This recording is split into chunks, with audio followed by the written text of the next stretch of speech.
we are just mad spiritual beings as children. And then at 7 years old, yeah, they're like, okay, kindergarten, first grade, junior high, high school, we are conditioning that mind. We are stripping you of all the special things that make you special. You're going to grow up and you're going to be 16 and you're going to be like, why am I so unhappy? Like, where did that young kid go?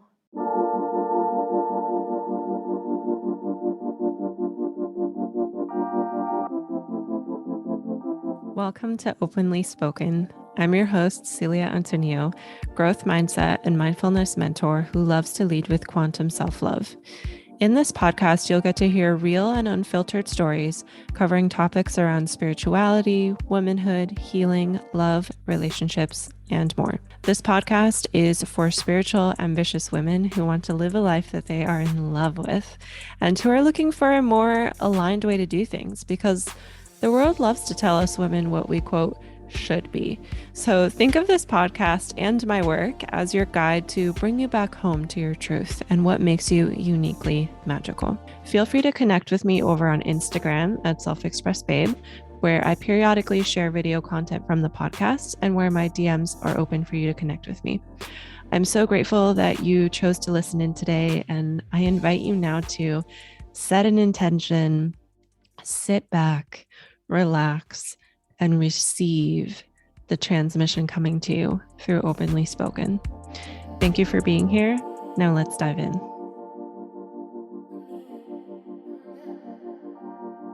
Hello, welcome to Openly Spoken. My name is Celia. I am your host, and I am so excited to kick off this Pride Month mini series where we're going to be celebrating the LGBTQIA plus community and hearing their stories of their own journeys of coming into their own true self-expression and opening their hearts to themselves, opening their hearts to letting the world see them as they truly are.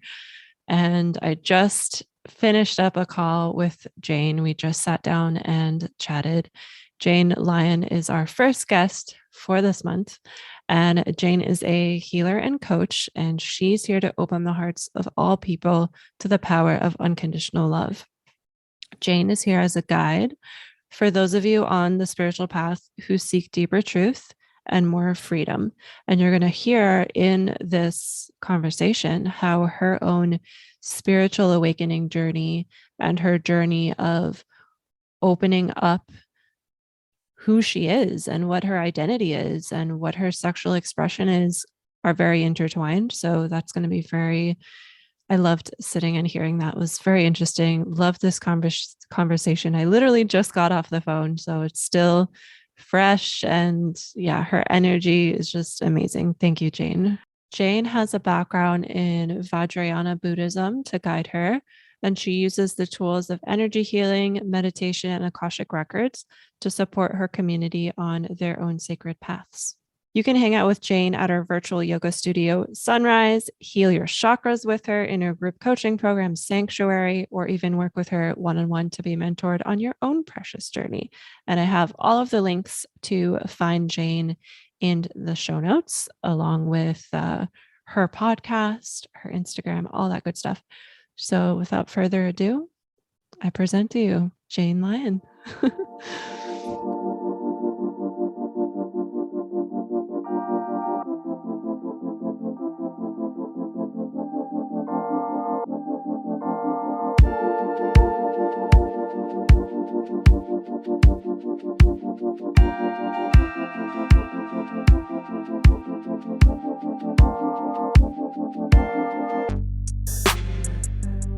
Let's start recording. So we're recording. We're recording. Official. Thank you for being here, Jane. I'm so excited to hear your story because of what you shared with me the last time we chatted about how your spiritual awakening went in line with you waking up to your identity and who you are and stuff like that. And yeah, I don't even know where to begin. Oh, well, I appreciate it so much. Especially because to me, I always say this, that spirituality and queerness are like one in the same breath. Mm, And I'm realizing that the world does not seem to feel that way or like understand it at first glance, right? And yeah. maybe I'm here to explore that and help represent it. And um, so thanks for just bringing me on to have me represent the community. And it's funny because I feel, June coming, and this Mm. morning I actually got an email from a Buddhist priest in town. She's in a totally different tradition than me. And she said, Jane, we need a Buddhist to give the blessing on the pride flag at the like Lutheran church where like all the gays are, it's like the big gay church in Oh, town where uh-huh. all of the different like tradition heads come together. And I'm like, am I the token gay Buddhist that gets to give the blessing? Like, I really feel like, I used to be so far away from this moment, and I guess I'm like, let's start there. I wanted to share that with you because I haven't told anyone yet that I just got that message. And, for someone who did go through a spiritual awakening and a sexual awakening and coming out and converting to Buddhism all at the same time, Hmm. getting that message felt like the weirdest full circle. Like, whoa, wait, you are like, whoa, this is nuts. So yeah, I've been Yeah. letting that land. Awesome. I'm celebrating you for that. Oh, thanks. Congratulations. Yeah, it's gonna be a fun Pride season. I can feel it. Hmm. Um, so yeah, where to begin? Where to begin? Something that actually just popped up when you said it's going to be a fun Pride season, that you can feel it. What was your being like around Pride this time last year? This time last year. I'm curious if there have been any like radical What was shifts or anything. Oh man, it's so funny because I'm like, why can't I even think of what I did for Pride last year? I know that I was coming off of the retreat that I just had. And Hmm. so it's funny because I've been reflecting a lot on where I was last spring compared to where I am now. Hmm. And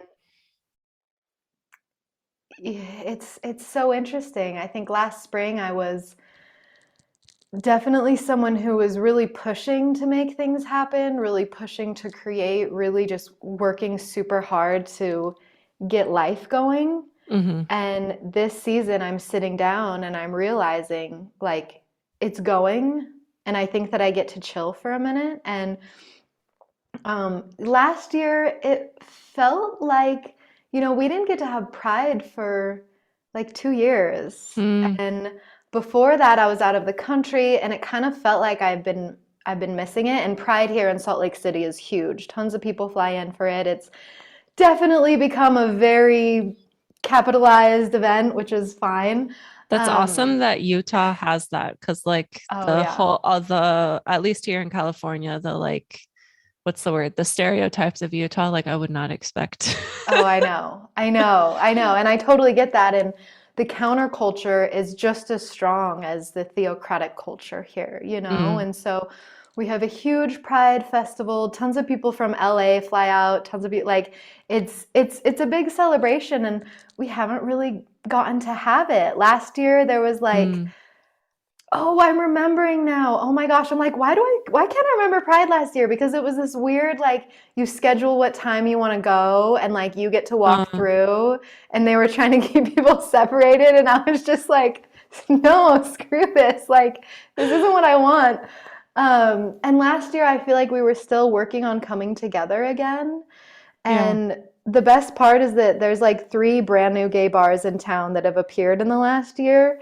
And this summer, me and some of my queer friends, we started talking about it at the beginning of the year. Like, we need to really be taking better care of each other in our community and like really prioritizing friends, just time for our friends to come to get together, to have dinner Hmm. together, to have parties together, to go out and dance together, to go support the gay bars together, to be in Hmm. our community because we've been isolated for so long. And my biggest intention for this summer, not all my friends are queer, but if you're in my community, you're close, you're adjacent, you know? And I just, to answer your question, this year at Pride, I just want to be with my queer friends, with my community, just being, celebrating who we are. We don't need to prove anything to anyone. We don't need to get in anyone's face. We don't need to, Hmm. prove anything, but just Hmm. celebrate that we get to be in our complete freedom, whatever that means to you this summer. Because next summer Yeah. it might change. Yeah. Yeah. Yeah. I love that. I'm all about people having complete freedom, just expressing who they are. Yeah, and that's to me what pride is about. Yeah. Hmm. Whether you identify as queer or not queer, like you get to express Yeah. whatever parts of you want to be shared, and like isn't that spiritual freedom? Oh, for sure. So I'm For like, sure. And I'm sure we're going to dive into that more. yeah, yeah, I'm Yeah. like wrapping it all together already. Yeah, Yeah. definitely. Like I used to live in New York City and pride is Oh, enormous there too. And I was a waitress in Manhattan. So like getting wow. to work when there was the pride parade was a whole mission, but it Oh my was gosh. so fun seeing like Hmm. people in like pasties and like wild, colorful outfits. And I'm just like, wow, like pride is so fun, Hmm. even if you're straight. It's like, wow, like I want to join on in on the party. Yes, like, aren't we fun? Don't you love hanging out with us? Yeah, and I think that we give permission to everybody else to be more of themselves. Like my Hmm. hope is that you're not like, "Oh, do I need to be gay or do I need to change my gender?" No, just ask yourself, am I really being my fullest authentic self or have, heteronormative culture conditioned me to act in a way that doesn't feel authentic? Mm, And we're just when we're celebrating pride, at least to me, like we're honoring, of course, everybody that came before us that's allowing me to live freely and safely. And then, of yeah, course, just giving permission to everybody's who's there at the events with the vibe to little unlatch a little more of that freedom for themselves, discover what's there. yeah, I love that. All these Yeah. images of just like happy humans. Like, oh my even gosh, I even can't though I wait. know that like the journey is not rainbows, for lack of a better Mm, word, butterflies and wow. rainbows. No, no. And I think that's what's so beautiful about celebrating queer love and celebrating queer people is that the journey wasn't beautiful, we have such a history of violence and oppression and just not even getting to exist at Hmm. all, it not being safe to exist. And so yeah, we have to celebrate that now we get to live, the fact that my girlfriend and I can move into a house, walk down the street holding hands, buy Hmm. something together, like all of the things that we do that a normal couple does that Hmm. nobody even bats an eye at. Sometimes I'm like, babe, if this were like 30, 40 years ago, like, I don't think that things would be okay. Like, I don't think that this would be very chill. Hmm. And I just always like to remind myself of that. Hmm. I think Yeah, it's important. it's wild how a little time has passed and like how quickly things have changed Hmm. for this community, for even like people who are not white, Yeah, yeah. for Hmm. women, for so many like minority groups. Hmm. But let's get into your whole like journey. Like, I'm not sure where to like what to ask you to start, but how My do coming out story. yeah, like and also like your spiritual awakening, I'm going to guess came first. I don't know. I'm curious about that. Like which Good came first? guess. I'm like, wait, let me think. Yeah, they're totally intertwined. So it's Yeah. funny because when people ask me how I got into Buddhism, I can't not mention that I also found out I was gay and like vice versa. It's like the stories go together. Hmm. Um, so yeah, I mean, my whole life I was very aware that I was different, that I felt differently around girls since I was really, really young. Like I realized like, oh, this is weird. This isn't okay. Like Hmm. this isn't a good thing. Everyone's telling me to have a crush on that boy. And so I think that I Mhm. should be focusing on that. And, just typical good old raised in a heteronormative, super, super religious white society where, you're just girls and boys exactly as you would have imagined it. I was lucky enough, though, when you think about Pride, I had in the most conservative religious LDS city, especially in the part of town I lived in, my mom was a very liberal, single Catholic lady, liberal Catholic, very Catholic, but very liberal. And she started taking me, my first memory was in third grade. And I remember so well. She took me to the Pride Parade with her friend and one of her friend's daughters. And we were Mhm. walking there, and I was like, Mom, what's this all about? Like, why is this important? And she was like, well, Jane, today you're going to see a lot of people that are just really different than what you know. There might be Mm. girls that like girls, boys that like boys. You might see like a man that Mm. looks like he's dressed as a woman. And she was kind of preparing me for what I was going to see. And I was like, cool. And she was like, but what I want you to know is that even though these people seem like they're different from us, we Mhm. love them and they're our Mm. friends and they're fun. We're going to Pride to Yeah. have fun, And Yeah. we got there, and sure enough, I'm seeing like these lesbian moms with their kids and like this drag queen for the first time. And I feel like because she said that to me while we were walking in, I wasn't frightened. I think a lot of you see a 6-foot guy in heels with a beard, you're gonna be like, But she was like, no, this is a fun, loving celebration about people that are different than us. Mhm. And so it's interesting that I had that growing up, and yet I was still so conditioned by society that it's so fine for other people to be gay, but definitely not me. Mhm. So I, carried on with that, being an ally and all of that through high school while like really, really shoving back the feelings that I was having. And it was so painful. So Mhm. got the hell out of Salt Lake City, moved to Southern Oregon, went to the University of Oregon when I was 18, started college there.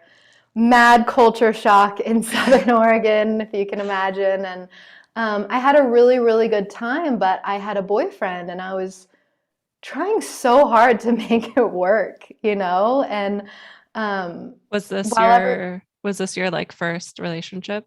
yes, this was my Okay. first boyfriend, first everything, and Mhm. everyone else is kind of exploring and having this freedom, and I'm very much like it's so funny because in high school I thought I was such a rebellious little rock and roller, which I was. But then I get to Oregon and I realize what a prude I am and how like everyone's so crazy around here, and I very much was like, I'm gonna be monogamous with my boyfriend and like blah blah blah. And one of my buddies was even like, Jane, you're not in Utah anymore, like stop judging people. And I was like, I'm not judgy, and I was so judgy. So I was having this crazy culture shock and all of this stuff happening, and sadly, by the second year of being there and still trying to make it work with my boyfriend and stay straight and Mm. all of the other things that I think just happen in college, right? A lot of people get depressed in college. I Mhm. started getting really, really ill, really down. I stopped eating. I spiraled downwards so quickly. And my roommate got me to go check myself in at the health center where they pretty quickly diagnosed me with anorexia and like a list of other mental illnesses, right? And I was like, shit, things aren't good. This is really bad. I'm going to go into treatment. Went into, luckily I was at this great college that was like, we're going to coddle you through this. We're going to take care of Mm. you. Mhm. Went through treatment and everything. Got through school, like really just got through school and wasn't feeling better. And the funny thing is that I was in environmental studies, and my capstone, like my major thesis at the end, was a specific research project on homeless LGBT youth in Salt Lake City as an environmental issue. A lot of Okay. people, there's this beautiful argument. That's Are homeless interesting. people an environmental issue? To me, they Oh, yeah, are. for To sure. other people, right? It's Yeah. semantics, but it's so funny looking back, how much that project influenced me and helped me realize like these are my people. And Mm. if if I'm going to work for them, I need to be true about who I am. And it was just getting harder and harder. So anyways, there was a point, the part where the Buddhism comes in is just I had this horrible relapse during my senior year, and I went to the doctor, and things were just really bad, basically. Things were really bad. They were like, you're at risk of a heart attack. You need to stop exercising. Like, this very dramatic change to your life needs to happen. You can't keep living this way. I got a medical leave from school, which was the best choice I ever made. I'm like raising my voice to anyone who's thinking about taking a medical leave from college. If you have the chance to do it, if you feel like you need to do it, there's no rush to finish school. I am so glad that I did that. I went back, I finished school. Like, you'll go back and finish if you want to. And if you don't, no one cares. But, no one cares that I got a degree, to be quite honest with you. Yeah, that's so true. Yeah. I feel you. Yeah, right? I'm like, I don't know why that felt like it needed to be emphasized. But so I took a semester off, focused on therapy, all of that good healing stuff. But I'm a pretty, intellectual person. I really need stimulation. I really liked being in school. I was doing fine in school, even though I was so unwell. And I was like, I also kept feeling like, okay, I already did a round of treatment and I relapsed. So like these doctors, like they're keeping me alive, but like, where's my desire to live? Like, why hasn't that come through? Like, I just was like grasping for something constantly. And during treatment, I started picking up more books on Buddhism and learning to meditate and kind of getting more into those esoteric practices and getting more curious and looking for a teacher, but not seeing any teachers anywhere, and just kind of continue doing my own thing. And during that semester off, I saw an ad in a magazine here in Salt Lake City for an 8-week introductory course on Buddhism.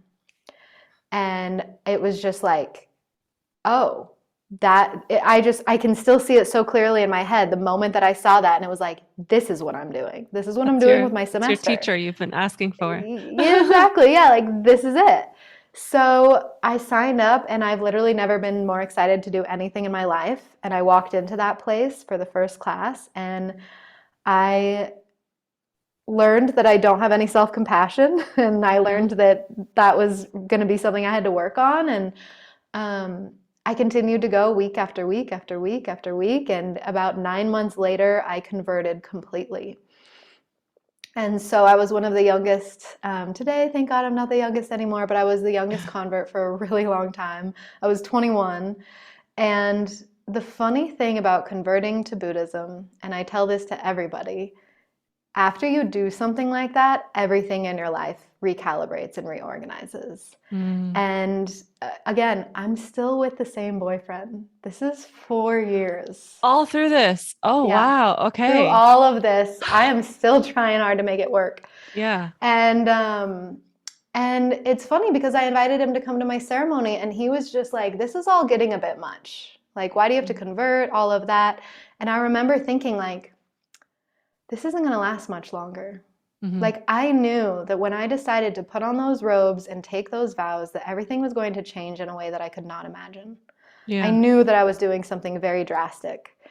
And I did it, and literally I felt like a glow in my face. Like, I just felt like my whole energy changed. 2 weeks later, I was moving out of his house. Like, I have to start over. And what happened, I'm like, where was the timeline? This was, I think, before I converted. I came out before then, and I even came out to him before then. I was sitting in meditation at the temple. We were in like a deep 2-hour process, and I just got to a point where I saw myself kind of rise out of my body, turn, sit in front of me, and like look at me. And the funny thing is that what had been on my mind all day is that my best friend was going to study abroad in Italy, and she was bringing her boyfriend, and I couldn't stop thinking about it. It was like bothering me. And this vision, I'm in this meditation, I'm trying to figure out, well, like, let this go, it's not a big deal. And then suddenly I'm seeing myself like grabbing my own shoulders, like, you're in love with her. You wish you were going to Italy. Like, you hate the Oh, boyfriend. Like, uh-huh. that's the problem, Jane. And it was like, it was almost like I threw a fit at myself in this spiritual meditation. It was like, think Mm, about that girl and that time and all of this. And like, whoa. And it was like, I just like, why won't you just accept who you are? And it was like this crazy come to Jesus moment at the Buddhist temple. And I wanted to stop what I was doing and run away from that place and get so far away. And the thing in places like that is that it's very rude to just get up and leave. And so I had to stay there and deal with it. And I went home and I told my boyfriend. And the funny thing is that he wasn't very surprised. mm, mm, And I think he assumed that it would, we would figure it out somehow. But, a few weeks later, we were breaking up. I had just converted to Buddhism. I am starting to tell people that I'm gay. I have no house. Like, everything I own is in my car. I'm just like the biggest mess you've ever seen. And I finally just graduated college, and my whole life is completely crumbled down to nothing. And so it was wild because I feel like I just did a very roundabout way of sharing that story. I've told it so many times. But this healing journey of trying to figure out what is wrong with me? Why am I not okay? Why is everyone else happy and I'm not? mm, And feeling like there's some spirituality missing, mhm, some click missing. My desire for a spiritual teacher was so much stronger than my need for a sexual awakening or whatever, mhm. like it was so, I think looking back, me being closeted is definitely a giant cause of the illness that happened. But at the Yeah. time, it was like I was so far away from that. I had to really go on a long journey of healing to even get to that realization. Mhm, So my spiritual awakening and my coming out story, they're completely intertwined. And I'm so grateful for it. mhm. And do you think, like you mentioned, how when you were sitting in meditation and you kind of wanted to like reject the truth and Yeah. not face it, how, like, what's coming up is like, but you were in the space where you couldn't leave. You were like forced to, you were forced to deal with it. If you weren't in that space, like, what do you Mm, think would have happened? And what can you tell to anyone who's listening who like maybe doesn't have that kind of, mhm. Strictness. yeah, or other people to like hold you accountable to like Mm, keep sitting there, sit in your own shit. yeah, stay with it. Wow, that is such a powerful question, Celia. Thank you. I'm like getting chills just thinking about what an amazing question that is. And it's interesting because I did go to probably like 30 different types of meditation classes between here and Oregon looking for that, Mm, and it's interesting how the strictest, most intimidating, most traditional place is what like I specifically needed. mm, And a lot of people walk into that temple and it's such a strict tradition that not a lot of people convert. Like the idea that you have to sit through that meditation and not leave, like no one mm. likes that in the modern world. Yeah. And and I realized in that moment, as I continue to be like, why do we have to sit for 3 hours? This is so long. It's like because you have to, because if you really want to be a strong practitioner, you have to. You have to sit with whatever is coming up. And if that means you're sitting every day for 5 minutes and nothing's coming up, keep doing it. And then if that Yeah. means the day you do it and you sit down and there's so much there, at least you've practiced sitting there for 5 minutes and you can be with it. And this is why I'm a meditation teacher now. You Hmm. know, I could not. It's so amazing how much we thought police ourselves. That's what's so Mm, fascinating mm, about like looking back on my journey is that I would, have a dream about a girl and wake up thinking I cheated on my boyfriend and in my mind and like shove it away and not be with it and not be like, I had a dream about that girl last night. Interesting. And like yeah. now even if I'm in a partnership and I have a dream about someone else, I'm just like, huh, interesting. I wonder why. I'm not like, oh my God, making all this meaning out of it. And I have to, we thought police Yeah. ourselves. And I think Yeah. that that's why it's so hard to sit with our feelings when they arise, is Hmm. because whatever they are, we try to make it wrong. We make it not Yeah. okay. We make it mean all of these things. When you're raised in such a Christian white culture, like a girl having a crush on a girl, like Mhm. that's distressing in this culture. That was so distressing for me growing up having those thoughts. I made it so wrong that Yeah. every time those thoughts would come up, I would literally probably go on a 3-mile run, literally probably go to a yoga class, go find a bong to rip, just like whatever I can do to run away from that feeling, I was doing it. And I really like probably did more drugs in high school and college than I needed to, Hmm. trying to escape.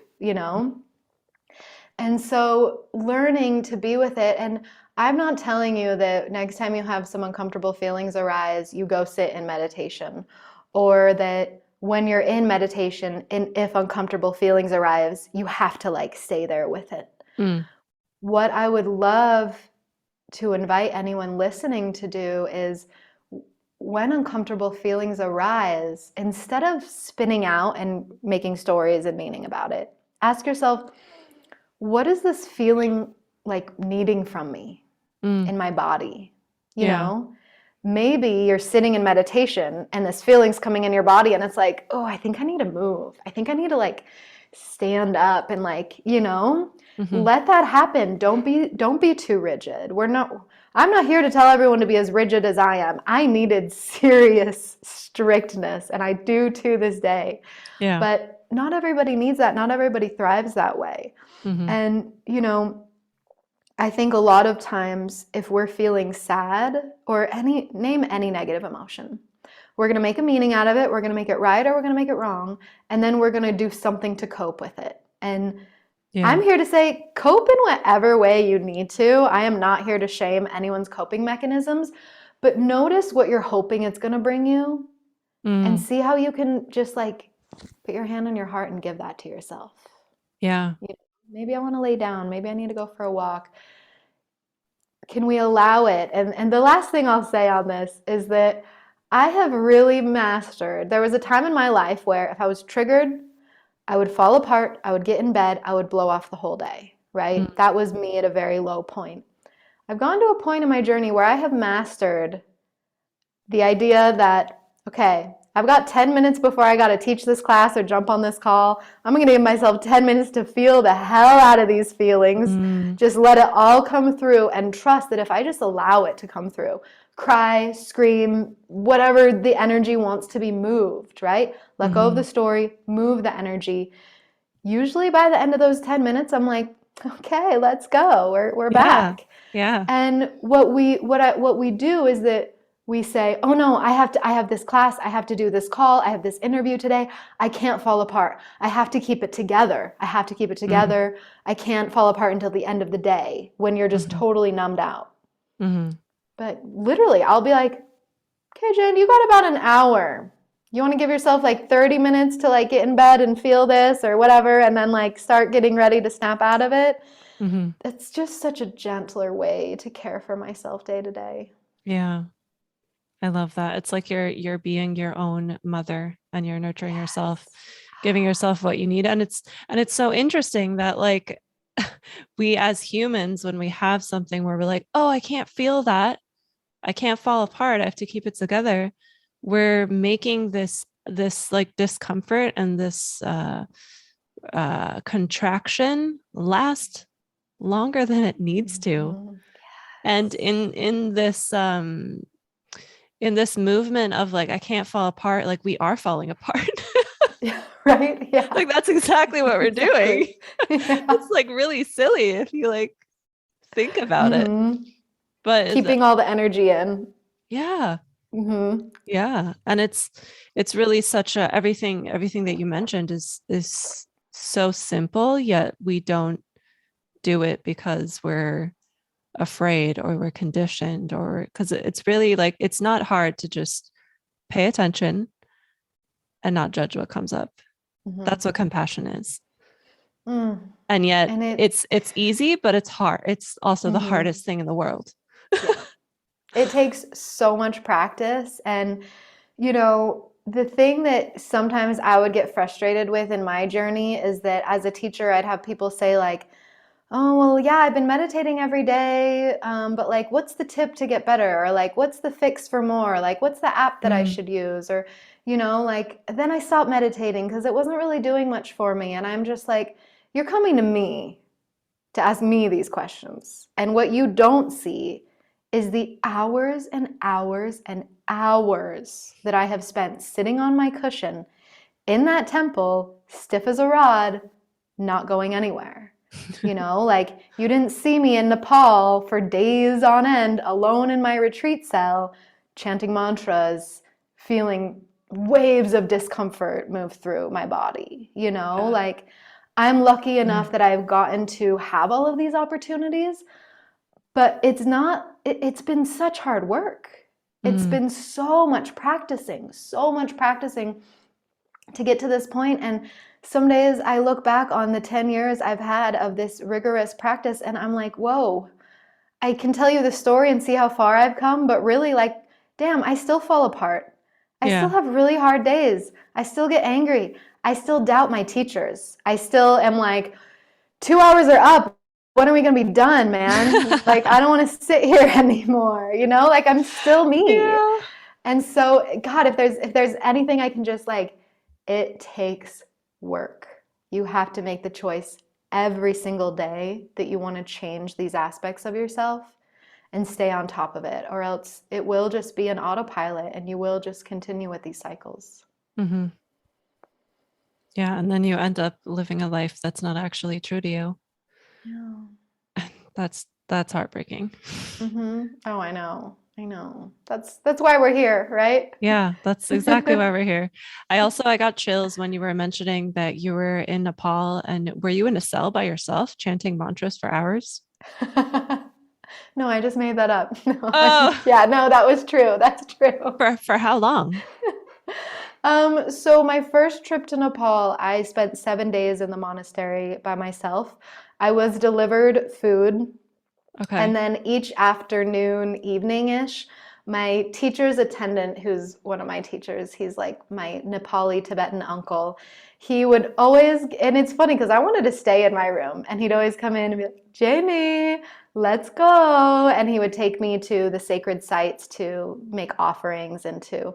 So you're pretty much everywhere you go in Nepal, if you're a Buddhist, you're practicing. And so it's really amazing.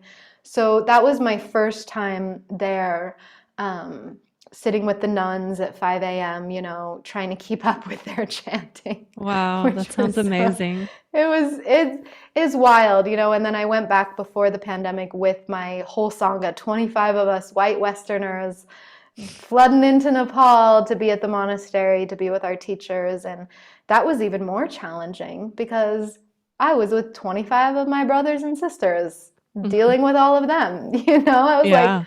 wait, being alone here was way more fun. I was like the center of attention. It was just me, and now there's all these people here. And again, I'm the youngest, and sometimes I feel like I have so far to go. So, yeah, I have been blessed with those experiences, and I went there totally thinking I'm going to become a nun and I'm going to stay there. And we romanticize the lives of nuns and monks, we romanticize the idea of being an expat and shaving my head and taking monastic vows. That's a really, really serious, drastic life change. And I got there and I realized I love this place. This feels like home. I'm meant to be here, but I'm still an American. Like, I'm not meant to live here full time. I'm not meant to become a nun. Yeah. Maybe someday I'll take a retreat and I'll take the vows, but yeah, it's more of a space to go fill my cup, go on my retreats, get my teachings, and yeah. Yeah. I've never been on a retreat. I really want to go to one. You should think, we haven't planned our next spacious oasis yet, but it's a great starter retreat because it's super chill. So yeah, I love retreats. I just made a podcast this morning about Just how important it is to give yourself those settings to Mm, go deep, because that's obviously my first time in Nepal was, I was there for a month, but I was only in the monastery for 7 days, and it was just completely life changing, to be in a setting where you're like, I'm here for spiritual growth. Like, I'm not mhm. here to see, still seeing sights, but like, I'm not here to be a tourist. Like, I Yeah. remember being at a site with my teacher, and I'm dressed as a monk, and people always look at me because it doesn't really make sense, and I walk past these kids that have got to be my age, that are dressed like I would have been dressed, and they walk past me, and then they look at each other, and one of them goes, oh my God, I'm so high. And I just realized how, like, what a different world I live in, I was Oh, just like, I'm living in a completely different world than everybody else my age that is in this country right now. yeah. So I don't know why I just shared that with you, but it was a funny memory of like just a unique experience, being Hmm. out there. Hmm. What's funny that like you brought that up and you brought up like bong rips earlier. And something that's coming up for me to share like with my own awakening journey, like I feel like weed gave me these like very spiritual and opening thoughts because it Mm, like I started using it at the same time that I started practicing yoga. I don't oh, use it cool. anymore, but like I still have notes in my phone where I read back on them and I'm like, wow, like this is profound. I didn't know that I Mm, even wrote this. And it almost feels like it gave me an awakening just at a mental level that my body wasn't mm, ready to receive yet. wow. I love So that. yeah, I just wanted to throw that into the conversation. You're like, let's talk about weed. It's funny because seriously, when I was 16 and I smoked weed for the first time, I literally was like, oh, this is how to be chill. Like, I literally chilled for the first time. I'm such a manic person that I was like, oh, this is chill. And it opened me up so much. And then, like, doing all the mushrooms that I did in college, and of course, all the Mm, bong raps. People always ask me about like my perspective on drugs, and I'm like, if there weren't such a thing, I don't know if my spiritual awakening would have like cracked me open the way that it mm. did. Like, I Yeah, didn't I would agree. understand. Yeah, Hmm. I didn't understand that there was anything deeper Yeah. than, like smoke this plant and feel good, or like eat these Hmm. mushrooms and like see like psychedelic flowers grow out of the earth in front of you. And like it was wild, but what I learned from all of those experiences, as much as I act like it was a dark time for me, it's like I I blasted my consciousness open, and I Hmm. remember just thinking like, oh, the trees are here with us. Like, Mm.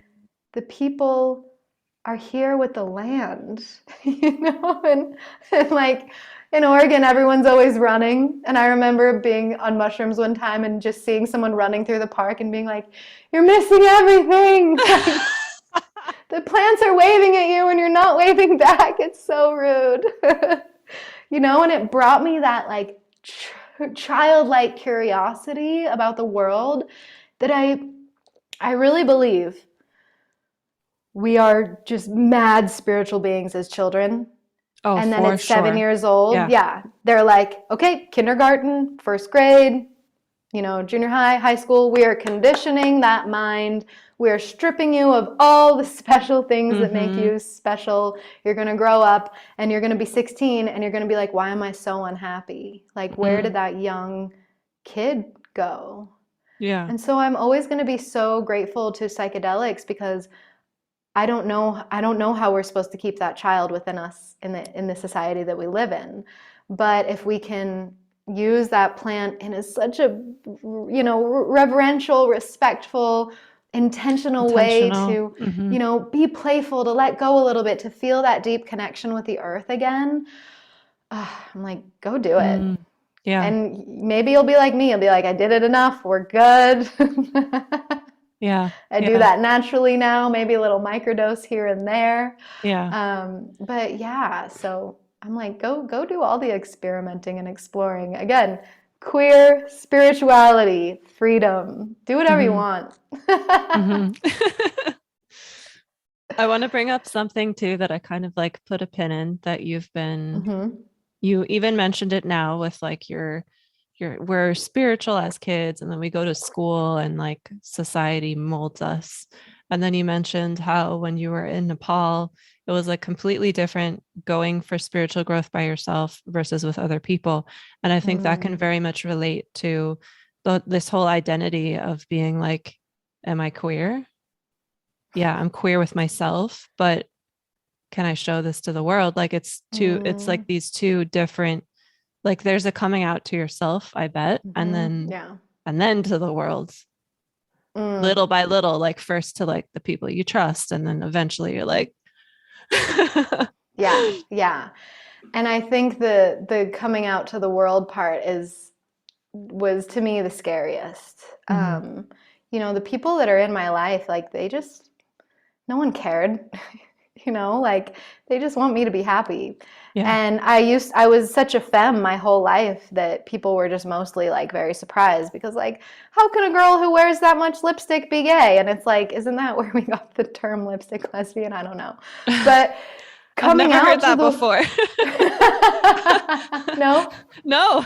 Oh, you've never heard the term lipstick lesbian? No, I haven't. Oh my God, that's hilarious. We have our own flag and everything. I mean, I don't really identify that way anymore because as I've gotten more comfortable with myself, and this is, oh my God, my students and I have been talking about this so much lately in my group program, like this idea of dressing for the male gaze. I'm probably going super off from whatever you Oh, just yeah. asked No, no, me, no, you're not going off topic because but yeah, go ahead because there's something this about this. Hmm. yeah, it took me a long time. Like for a long time, I was like, oh, I'm just such a femme.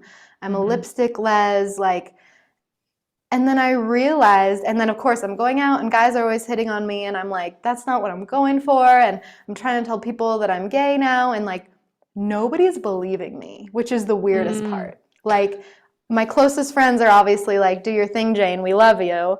And no one else is. Like, the greater scheme of society, so many people are coming up to me asking me questions, and I'm just like, I'm so confused at why you think I would like move out of the house I live in, leave my boyfriend, and tell everyone that I'm not who I've been pretending to be all this time and not be serious about it. So that was the hardest thing. And then what so many people do after they come out is all of a sudden they have to figure out what their expression is, their Mm. gender expression, how they want to show up, how they want to look. You got to cut your hair, you got to get this, you got to do that. And um, I feel like it took me so long to just get comfortable with the way that I present. And I'm in a place now where I'm like, I don't care if you think I'm gay or not. It's really Yay. weird that like we even have to prove these things to people. It's Yeah. weird that I remember my mom told me one of her kind of more gossipy friends called her when I was coming out and was like, I heard that Jane's been dating this girl and that they've been like going out. Like, is Jane gay? What's going on? And my mom goes, are you calling me to ask me who my daughter's sleeping with? Because I'm pretty sure that's none of my business. Weird. I love your mom. Yeah. I was just like, thank you, Mom. It is nobody's business. And the fact that I'm trying Yeah. to tell everyone, like, that I like to have sex with girls is like not something I should have to be screaming from the rooftops. Yeah, because if you're Oh my straight, gosh. we don't have to tell people about our intimate Mm-hmm. lives. Mm-hmm. Yeah. You don't have to get people to believe you Exactly. We don't or have to anything. tell people like what our kinks are and like, get all like Yeah. it's no one's Totally. business. Mm-hmm. That's why it's so wild just the way society reacts to us being who we truly are is like it's none of your fucking business It how I really want to isn't. live my life. And Mm-mm. all they are doing, which this is probably something that you talk about being a Buddhist, like all these people are doing is creating their own suffering because they're like, Mm-hmm. this person is that way and I'm going to create contraction in my mind and body about it. Wow. What a beautiful way you just described that. That's like exactly how I imagine it.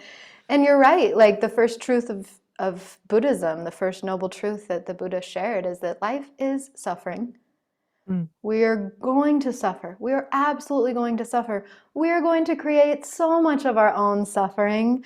And if we can realize how much of our own suffering we create, maybe we can find a path, a spiritual path, that helps us transcend that suffering. And he promises to us that there is a way. And he's like, it's my way. But I'm here to say, like, it's always, whatever way is your way. We've got to notice when we're creating that suffering for ourselves, and that's really what I'm here to do through all of my programs, through all of my teachings. It's like I deeply believe that we are here to recognize that we're suffering, recognize that there is a way to transcend it, and then devote ourselves to walking that path to hopefully achieve some level of enlightenment in this lifetime. Yeah. That's much needed work. Yeah. So I have some, I could keep talking. I know. I'm like, this is fun. What else you got? I have some like rapid fire questions I'd like to ask towards the end, and then I'll leave the space open for you to share where people can find you. And maybe if you want to share any like program you have open during Pride or whatever you feel like sharing. So the first question is, what does self-love mean to you? Oh. Self-love means to me being gentle on myself as often as I can and being compassionate towards myself, which means to be aware of when I'm creating my own suffering and be gentle enough on myself to shimmy my way out of that suffering. Beautiful answer. And then finish this phrase, the way to my heart is... Oh, the way to my heart is unconditional love. Yeah, easy enough. And then when do you feel most alive? Oh boy, I love asking this question, but no one's asked me this in so long. When do I feel most alive? I mean, the first thing, since this is rapid fire, the first thing that comes to mind is just, like I just came back from my retreat, being in a group of people and guiding an experience and feeling like we're all so deep in that portal is just the best feeling ever. It's that reminder of like, this is exactly the work I'm here to do. And so I would say that what makes me feel alive is like being able to influence the energy of a room in such a positive, loving way, helping seeing that I can activate everyone's heart chakras and connect them just through my words. That makes me feel very alive. Spoken like a true spiritual teacher. Thank you. Okay, and last one. What is your favorite part about being queer? Oh my God, what's my favorite part about being queer? Okay, this is more of a cheesy answer, but like, I don't know if there's any girls listening who just like loved having sleepovers and being girly girls and painting your nails and staying up late and watching rom-coms, but like, that's my life with my girlfriend. That sounds fun. It's seriously, I'm like, my straight friends don't have someone that's gonna like do their nails with them every week. Or like, we'll get ready together and like help each other choose outfits and make sure that they like go together, and like I'll go steal her makeup. And I grew up with so many sisters. I have 3 sisters. And I've just always loved, I've never had men around. And so the fact that I just get to live in the girliest household and, just be who I am. Just be who I am and not apologize about it anymore. Yeah, like I know that I could create some much deeper meaning around being queer, but sometimes I just want to tell the world like my life is just a big slumber party with my girlfriend and everyone else is jealous. Oh, also, I'm celebrating you that you can be yourself. It's Thank awesome. you. It's amazing. That's so kind. I appreciate that. You're welcome. So, where Hmm. can people who have tuned in find out more about you and find you online? Yes, find me on Instagram at Jane of 801 is my Instagram. You can also find me on TikTok. I've been playing over there a lot these Mm. days. My website, janelyon.me, is where you can find, guided meditations, downloads, free classes, things like that.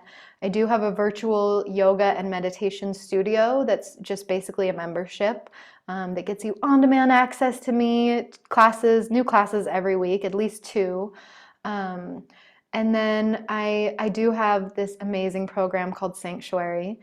We're just finishing our current round. We have about a month left. So I do have the wait list running for the next round. And that is a full chakra energy healing program. I like to call it my Get Your Shit Together program because we do everything. We go from root to crown, and we work through everything.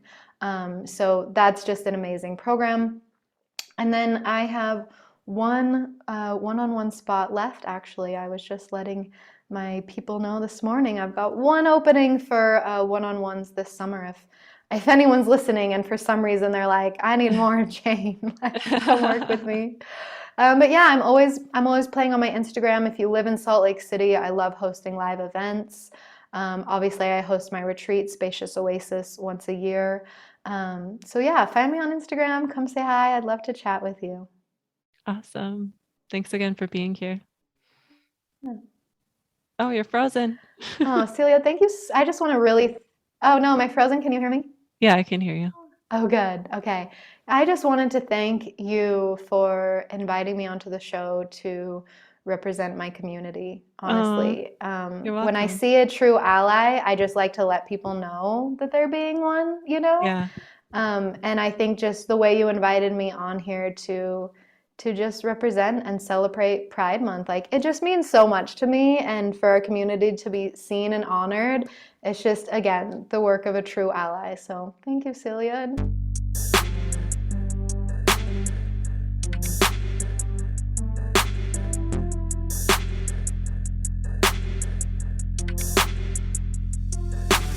Thank you for tuning in to this episode of Openly Spoken. I know that there's an abundance of content online, so I really appreciate you giving me your ears today.